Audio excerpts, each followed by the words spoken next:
Hey, Ms. Wang. Hey, what's going on?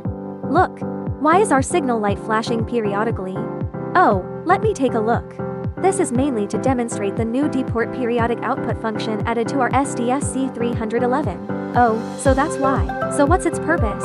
It's incredibly useful. Let Ms. Wang explain it to you. The push plate machine next to Ms. Wang is probably familiar to those of you who specialize in industrial feeding. In the past, driving a push plate machine required a frequency converter controller and a motor controller. While this allows for many functions, it also comes at a relatively high cost. At this point, some people might ask, is there any way to reduce costs? Today, Ms. Wang is sharing an upgraded version of the SDVC 311. Our R&D colleagues, simply by upgrading the program, have implemented a periodic output function on the SDVC 311's deport, thereby controlling the solenoid valve and, in turn, the feeder. This allows us to drive both the pusher and the direct vibratory actuator with a single controller. Ms. Wang will demonstrate how it works.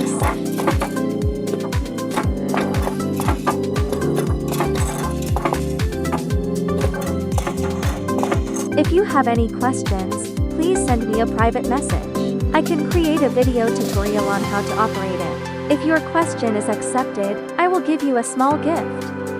Remember to follow Ms. Wang. See you next time.